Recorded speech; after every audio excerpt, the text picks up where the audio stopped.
woman can have the strong power. They can do anything.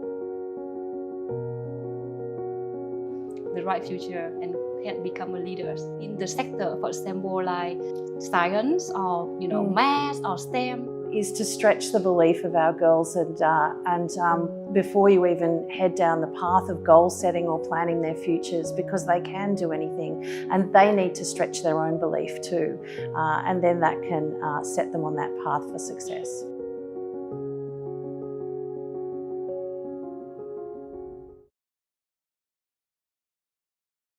Chào mừng quý vị phụ huynh đến kênh podcast I'm Possible của Dr. Tracy Trang, nơi mà Tracy hy vọng các bậc cha mẹ sẽ có một kênh uy tín để đồng hành trên hành trình giáo dục, dưỡng giáo con của chúng ta trở thành công dân toàn cầu.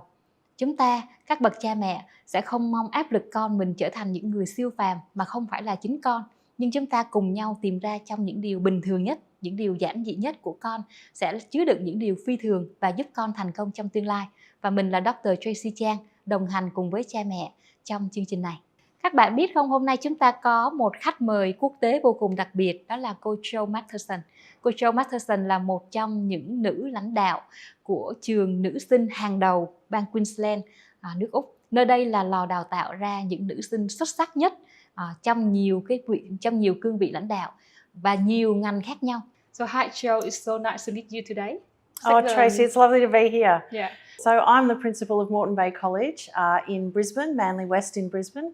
I've been involved in all-girls education for more than 20 years across both New South Wales and Queensland. So I've been involved in single-sex independent schools for a very long time. Mm-hmm. I'm also a parent of girls and boys as well, and so I know that from the parent perspective as well. Our children are our most important things to us. And so in your family, are there any different by raising the daughters and raising the sons? All four of my children are so different. Even though my boys are twins, they are very, very different children. And so I think we've needed a different approach for each of them, actually. How different is that? Yes. Some of them are very determined and very articulate. So two of them are that way. And so will speak often and challenge. The other two are quieter and tend to keep their thoughts to themselves a little bit more. And so I think we've had to draw out conversation with them a little bit more, and to understand what they're thinking is a little bit more difficult. But they've all chosen their own pathways in the end, obviously with some guidance. And, I think in the end you just want your children to be content. I think I prefer the term content than happy. We can't be happy all the time. We all have our ups and downs, but being content is something that we can all aspire to. Yeah. And so, that's part of the ups and downs of life, I think. And so, contentment for them and feeling that they are contributing to their society and that they have family and community around them is really important. I'm going to learn from you. We can tell. Yeah. So, what is the gender equality mean in your family? So, is it, and it's also in your culture? How usually people say like woman equality or woman liberation or gender equality. What exactly it mean for you, your family, and your culture? Yes, well, I think in our culture it's quite varied, and we're a very multicultural country, Australia as well, and so I suppose it's hard to make a statement that is a blanket statement about Australia, whether you're speaking about Australians that have been in the country for a number of generations, or our newer Australians, or those Indigenous Australians that have been there for many thousands of years. It's very different answer. Across the different cultures that we have, and also the different areas within Australia, whether you're talking about those that live in the cities or those that live in the country too. It's such a diverse country in that way. And I think, there are still steps to be taken in our laws and our policies and our practices so that there is true equality. There is still a gender pay gap in Australia as one example. And although pay rates are the same for men and women, in practice there's still that gender pay gap because of career opportunities and those sorts of things as well. So there's still work to be done in that space in Australia. In my family, we all do all things. There aren't really gender roles. My husband is an excellent cook, and he does a lot of the cooking, which is wonderful. And we've always demonstrated that for our children as well, and really tried to model that there aren't household jobs for the men or the women necessarily. And so we hope that they carry that forward. That's interesting. Yeah. In my families, my little boy, he always said that I live in not an equality family. And I was like, why? Because in here we do so much woman favor. So what happened? What happened with you? He said that because in this house, men have to do everything. And then a woman in this house always says, women have to be strong. Women can have the strong powers. Okay, so I think the world now today has been changing, and there's some example like girls' school gonna be a great strategies, great solutions, and evidence to show that girls have the right power, the right future, and can become a leaders. Yes, Yeah, yes. I love that. I love the girls' school very much. I want to ask you a question. For example, is there any time in your experience with your daughters that you want them to be like a doctor or a teacher, but they said, I only want to be a farmer or I want to be a miner? Yes. So what happened, and then how to solve the conflict among daughters and mom? Yes. It's interesting you asked that question. My background is I'm a science and maths teacher, and my children didn't study science in years 11 and 12 when they had the choice, really. My oldest daughter, she did some chemistry and for a little while, but then moved away from that. And my other daughter, she did some biology, but wanted to become a primary school teacher, and so that's why she did that to cover that component of that course. But that wasn't going to be their pathway. And I think it's about having the conversation with your daughter to find out what her interests are, but then how she can progress those interests. My oldest daughter is very creative, and she started doing a creative industries course at a university in Brisbane. But there are some STEM units there, so there are coding units and those sorts of things involved in that course as well. And she realised then that she did enjoy that, so she's blended all of that together in her career now. And so she's involved with engineers and with marketing people in her industry to bring those together. So I think you can have success in whatever career you choose, and no matter what it is. And I really think it's about making sure that they're choosing subjects along the way that give them challenge, no matter what their interests are, but following those interests to lead them down the pathway that is the right one for them. That's interesting. Yeah. But is there any case that if the child, they pick up a sector or a major that's really deep, like it's really not suit with their ability or not suit with their character, and of course mom and dad are the one who so close to them, and we identify that, and we need to convince them to think different way. Yes. So if you are in this situation, what would you do? Yes, I think it's a long conversation. It's not a quick conversation in those situations, and it takes time. But I think in Australia we find giving independence to our children is very important, and for them to make decisions. So asking lots of questions is really important to progress the conversation, rather than making statements can be helpful, so that you are understanding the child's perspective, and it helps you understand where they are coming from to help guide that next question, which then might make them think of their own questions and wonder why they are following the path that they are, and really ensuring that they're thinking very deeply about it before they continue down that pathway. And the questioning can guide the thought process, and give independence, and allow the students to make a decision, or your children to make a decision along the way, and feel like that they've owned that decision as well. Yeah, and no matter what, when they choose the decision their own, they're gonna be responsible. That's right. Yeah. And they have to make it work. And if it doesn't work, it's their responsibility too. So then the questions are, well, you've hit this stumbling block. What next? Where to now, and what are the next steps in this? And it's very important that, and what have you learnt from it? If they've made a mistake, is really important too. And that's something that I think we really value in Australian education, is not just looking at what the results are, but what those skills that they've developed along the way. And if they haven't succeeded at something, they've still learnt things. So it's really important to identify what they've learnt along the way and where they might do something differently next time. I think I picked some really famous quote today when you're talking about, so Australian parents, they don't focus in results, but about the skill and the lesson learned are more important. Can you clarify more about this?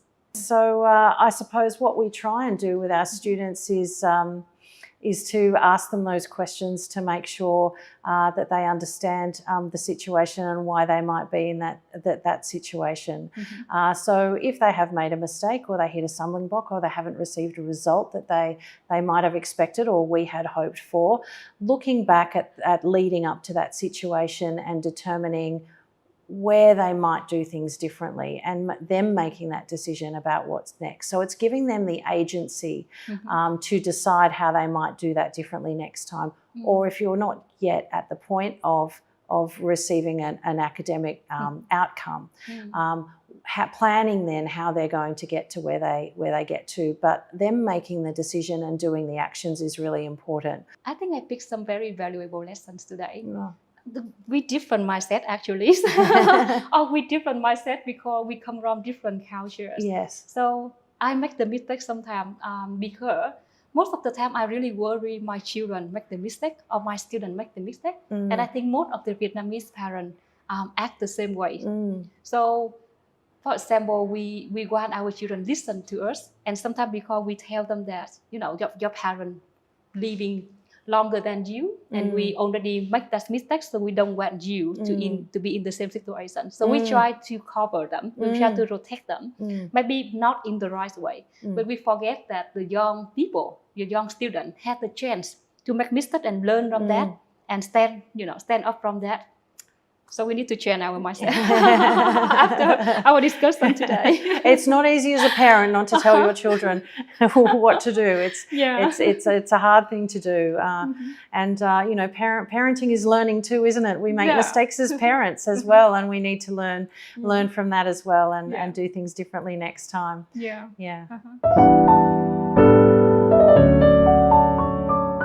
come from girls' school, and you are one of the leader and have plenty experiences for many girls' schools. What is the reason keep you so long, in this sector? I'm very passionate about girls' education. I believe it sets them up the best way for their future. Girls' schools really want the girls to be independent learners. They want them to grow in an environment where there is challenge, where they see girls in every single role, and they see girls succeed in everything that a school offers. My first question, and as a mom as well, I wonder why girls' school is the one at the moment, like the top performing school like Moreton Bay College. Yes. Why it produces so many leaders in the sector, for example, like science or math or STEM for girls? Well, I really think it develops leadership capacity in girls, and there have been studies, particularly through the International Coalition of Girls' Schools, which tells us that girls are more confident from a girls' school background. They do see those opportunities. The students there see leaders in every aspect of life. All the leadership positions are held by girls, so they can imagine from a very young age themselves being in those positions when they're in the younger year levels, to aspire to that. And we often hear that when we speak to our Year 12 students who are taking up their leadership positions, that they always admired other students before them in those roles, and it really encouraged them to pursue those leadership opportunities. Wow. Do you, in your experience, do you meet any girls that, for example, the first time you meet her, she didn't know exactly what she like about or how the future look like. But when she study in your school for a while, and she dream bigger, or they want to become or do something that they hadn't want to do it before? Yes, we do. And we have some students who come from our primary school who might already have some good confidence but are not sure yet which pathway they want to follow. And we encourage them to explore all of those pathways when they are in their younger years of secondary school, so that they are then able to try different things. And they might not be successful, but we support them through that and make sure that if you stumble, that's okay. What do we now need to do next, and support them through those next steps. So it's something that we really encourage in our students, so that they can find their way and be comfortable in who they are. And in girls' schools, the students around them really support them in developing who they are going to be and what their interests are going to be. So that's something that we see grow all the time. And there's such a diversity of students that we have in our school. Students who love everything, and it's always encouraged. But there are some students, they look really normal. They're not good as academic, but maybe they're good at something, in QTS we met them, and maybe they really good at writing, but they don't show out. Or they really good at caring for people, but they don't show out. So we call them, they call them impossible person. Like I cannot do anything, but we call them impossible person just because you don't identify, the strength of you are and what you want to do until the day we find out. Can you give some advice of the impossible student, how to become impossible student? Okay. Like some normal student, but one day they're gonna become extraordinary student. Yeah. But that's why they need the school, right? They need the school. They do. They do. And, for me, that comes down to exploring interests through co-curricular activities and in the classroom. Because if you involve yourself in co-curricular activities and the breadth of them, you will find what you're good at. And if you go to a school, and that's why in independent schools there's the advantage of the breadth of co-curricular activities compared with Australian government schools, then there are those opportunities there, and you can try all sorts of different things as well. And at Moreton Bay College we have such a wide range of subjects as well that students can choose from and explore right from Year 7. So even our technology subject, it's not just IT and computers and software products and coding. It's design, and there might be some fashion units and some hospitality units as well, and exploring those areas too. So within the subjects in the classrooms, there's a lot of opportunity to explore a really wide range of things. And we do in Australia have students who do not know what their path is until a little bit later on as well. And we find that, one day there's that light bulb moment where they've joined an activity and that's the one that they really love and really connect with. And can you also mention about the power of communication? So sometimes the parents don't communicate much with their parents, but they communicate with teachers. Yeah, that's right. We figure out, we discover their strength. Yes, that's true. And sometimes it can be a teacher that notices something that the child hasn't even noticed themselves yet, and can mention that to them, and that can be the way to their path. Please tell me why sport and culture and art are so important as an extracurricular to develop the leadership skill and also the study and life balance of the student in school? Yes, so extracurricular activities are so important to us that we actually call them co-curricular activities because they support the curriculum. They are a very important part, and all of our students are involved in one type of co-curricular or another, whatever their interests might be. And we have students who perform at a very, very high level in the performing arts, in music and in sport. In Olympic as well. Yes. Wow. But we also have students who choose it for playing for fun and fitness, their sport, and they might learn the social skills as well. Wow. All of those things that they learn throughout their co-curricular activities and the determination they may need to have translate into the classroom and then help them to perform better academically. We see that time and time again with our top performing graduates in Year 12. they continue with their co-curricular activities throughout their entire school career. And it shows that the lessons that they learn there really help them with their academic performance. Wow, that's fabulous. I really love sport. I personally really love sport, and I like different kind of sport. Yes.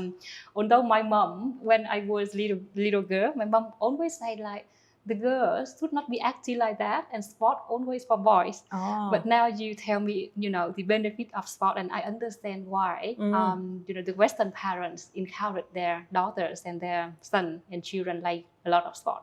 And especially Australian, they love sport, right? Oh, Australians will watch any kind of sport and support an Australian team anywhere. We have students who have gone to the Olympics. Wow. And our athletics, our head of sport actually competed in the Olympics as well. Wow. So we have very high-performing students and coaches. So it's really important part of our culture, and it's a very important part of our school. We have excellent sporting facilities all on site. So the students can go to their sport, or if they're involved in other co-curricular activities on site, and then go to school. So it makes it easier for parents and families. And you see it every day. You see, as you drive into the school, all of the students involved in their activities, and it's just a great way and an extension of the part of our community. Wow, that's so great, right? Actually, before we do this podcast, I received some questions from the parents who know that we're gonna do this topic. Yes. And they want to ask that, is there some misunderstanding that if students study in single-sex school, gonna imbalance about emotions or life skill or social relationship than students study in mixed school? So what do you think about this point? Well, I feel that there's a lot of the noise taken away in single-sex schools. There aren't gender stereotypes, so they are completely removed in single-sex schools. So I feel it provides better balance there. We want our girls to be empowered, and we want them to have the same opportunities as boys in their future. So to put them in an environment where they see that opportunity is available to them is really important. Of course, they need to work with and socialise with boys as well. And there has been another recent study done that tells us that girls from all girls schools are equally as confident as boys in the workplace. Wow. So, that's a fantastic thing that seems to be coming through as well. I'd also say that there are lots of opportunities for our girls to socialise with boys as well. We have some of our co-curricular activities are co-ed. There's another school nearby that we are very closely related to, Moreton Bay Boys College. So our music programs are actually combined between the two colleges. Some of our sports are as well, and some of our other co-curricular activities.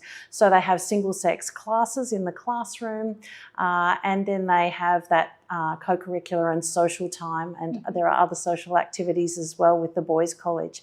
They have both opportunities there, and they certainly mix with the boys as well. That's awesome. It means that there is still a chance for the boy and girl to interact with each other. Yes. But for study, then single-sex school gonna advance for them in terms of method, in terms of the subject that they're gonna learn, depending the change of their gender. Right? That's interesting. Yes. Yes. Yeah, that's a lot of good advice and opinions. You're doing so well. Yeah, that's so amazing. The girls' school environment has really given them, I feel, that confidence that they can do anything, and I think that girls' schools stretch that belief, and where girls believe what they can do. And if I was saying anything to your listeners out there and the parents out there, is to stretch the belief of our girls, and before you even head down the path of goal setting or planning their futures, because they can do anything,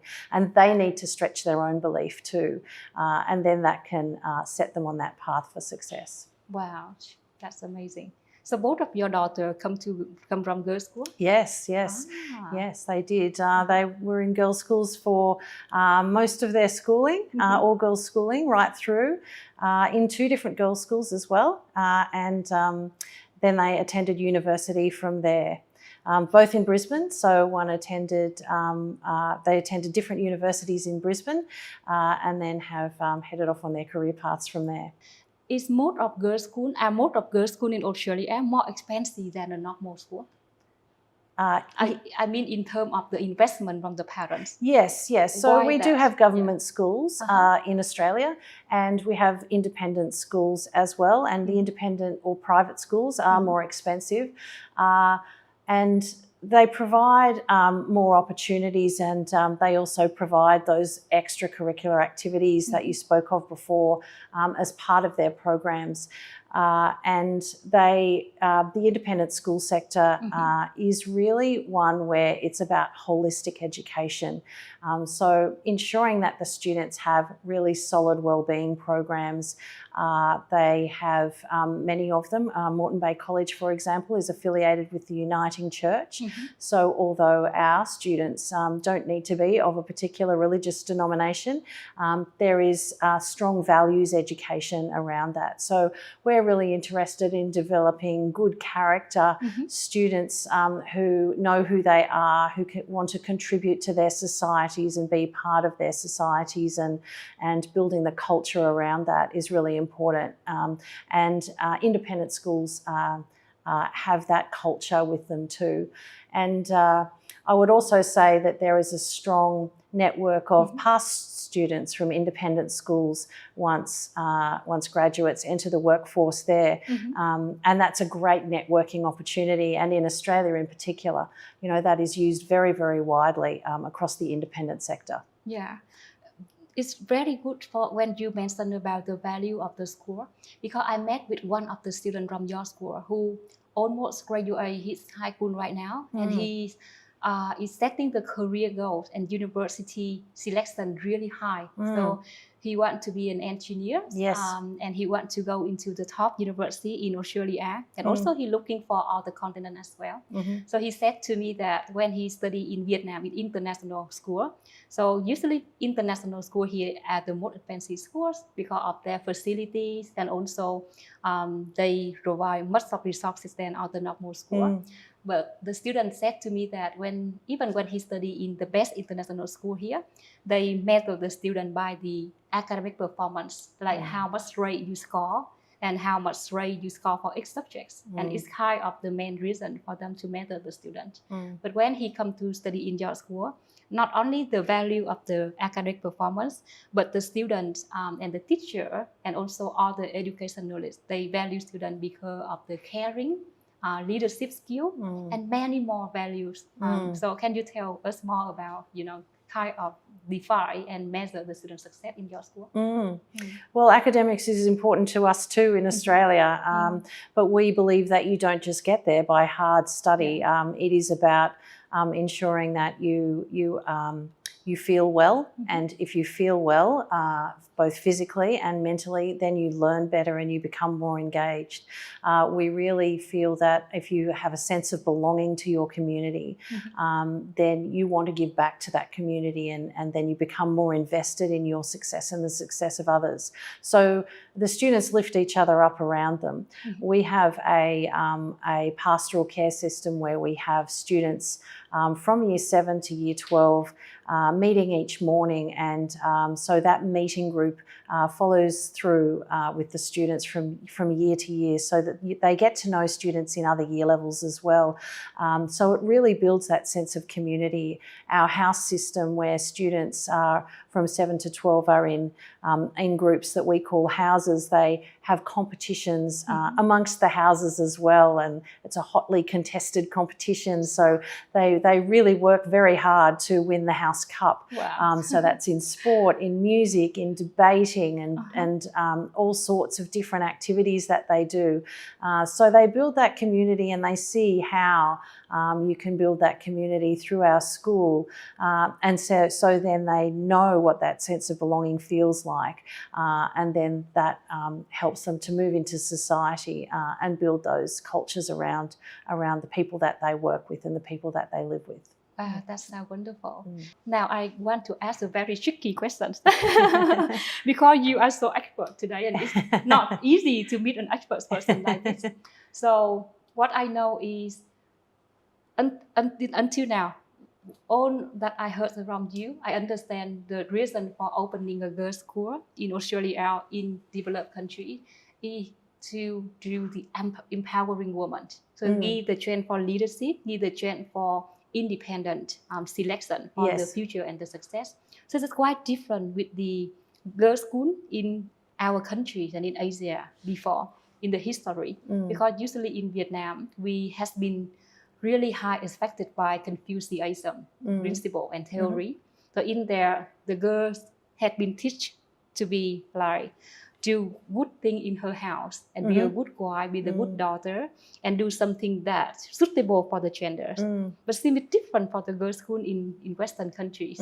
So what do you think that Vietnam and also the parents in Vietnam, if we have the daughter, how can we change our mindset? If we want to open the girls' school in Vietnam, how can we do differently?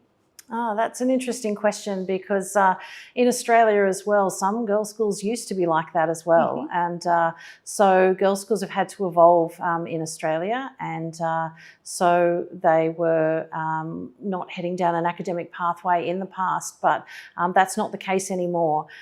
So I think it's about the community that pulls a school together like that, and what their aspirations are, and ensuring that they have staff who have the same mindset. And it's about ensuring that you have a community that's invested in the school, so the parents and those that are supporting the school, that also has that mindset. And it's very much about having student voice as well. The students will do the bidding for the school if they feel empowered and they feel that that is their pathway. That's what they'll talk about, and that's what our students do at our school. They advocate for our school all the time. They love their school. They talk about their school and the opportunities that it gives them all the time. We don't have to do much beyond that, because they do it for us, and they're so articulate, and they're so great at saying where they want to go and what they want to do and what their aspirations are, and how the school has supported them to do that, and what their next steps are. Wow, so they have the freedom to stand up for their voice. They do, and we encourage that at every opportunity. Our assemblies are student-led assemblies, so students are speaking all the time, and that's right from primary school. And we also have our primary students, many of them speaking in their home language as well as in English. So we have those aspects as well for them to become confident in no matter what their background too. Wow. All what I hear today, to be honest, I really hope that Vietnam gonna have an elite school like that for girls. Yes. I can imagine it's like the girls' school for future leaders, and female leaders. That's gonna be amazing. Absolutely, I hope so. I hope to see it. It'd be wonderful. It really would. And the last question is, at the moment, what's the best gift do you think you already gave away for your children and make you proud as a mom? Oh, I feel that they are very independent children that I'm very proud of. They are confident in who they are and comfortable in their own skin, and feel that they can express who they are. They are aspirational in their lives. They want to improve things for the future as well. And so, for me, that's what I'm proud of. Wow, that's so warm of my heart. So because my children, they under 12 years old, 10 and 12 years old right now. So I want to wait for maybe next 10 or 15 years at their children age to see what I should tell about. Yes. But I think, the most happiness of mom is not like how successful our children are in the society or how much they earn, but how they happy, how they live independent, and they love what they do, right? Yes, that's right. And I think one of the best parts of being a parent, and you're yet to see this, Tracy, is getting to know your children as adults, and getting to understand who they are as adults. And, I'm very proud of who they are. So if you meet a mom, like they feel that why their children not successful like others, or they think that the child failed, so do you have any advice for the mom? Expand your belief about your child's possibilities and give them the independence to explore it. Thank you so much, Jo. Thank you. Thank you, Tracy.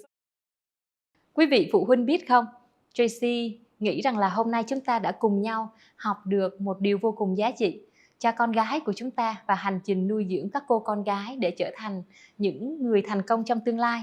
Đó là cho dù với bất kỳ một quyết định nào, cho dù con cái của chúng ta thất bại, hãy tin tưởng, hãy động viên, hãy cho các cô con gái của chúng ta biết rằng là chúng ta tôn trọng và chúng ta ủng hộ con, để sau này trên bước đường của con, cho dù con làm những điều bình thường nhất, con cũng sẽ kiên cường và bản lĩnh để trở nên phi thường.